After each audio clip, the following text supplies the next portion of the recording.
Ассаламу алейкум ва рахматуллахи ва баракатуху.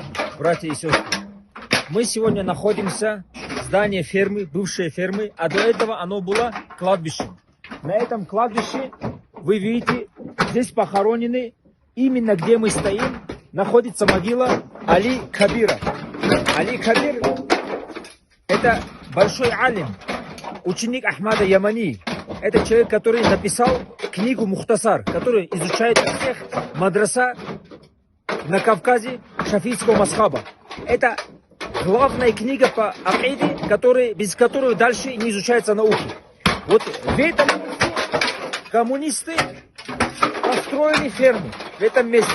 И альхамдулиллах, я хочу вам сказать, что благодаря Всевышнему Аллаху, конечно же, Всевышний Аллах милость оказал, и благодаря нашему руководителю Лакского района, Юсупу Гамидовичу, благодаря ему всю эту работу сейчас мы делаем.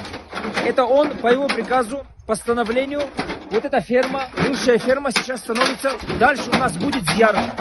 Здесь будет зиярат Али Кабира, который написал, как я уже сказал, Мухтасар.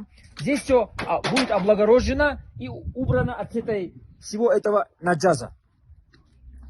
Братья и сестры, это восстановление справедливости. Это вся территория, вот, которую вы видите перед собой, это большая территория. Здесь похоронены шамхалы из рода пророка, алейхиссалату вассалам. Здесь похоронены ученые, кади, судьи. Здесь похоронен весь цвет исламский, цвет нации Лаксы.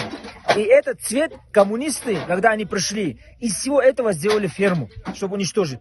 Но еще раз хочу сказать, альхамдулиллах, по воле Аллаха, то, что нам сейчас благоприятствует глава района, тоже еще раз хочу про него сказать. Это большое дело, то, что он делает. Это благодаря, если бы не он, мы до сих пор эту ферму видели бы фермой. Но Всевышний Аллах послал нам такую главу, и его решением сейчас, иншаллах, вот эта вся ферма, и вот эта все бывшая ферма станет заново кладбищем, и мы увидим, наконец-то, расцвет нашей нации, расцвет Дагестана в общем целом, братство между нациями, братство между районами, людьми.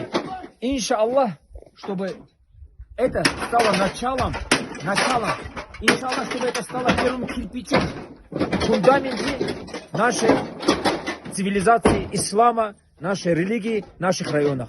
Ассаламу алейкум ва рахматуллахи ва баракатуху.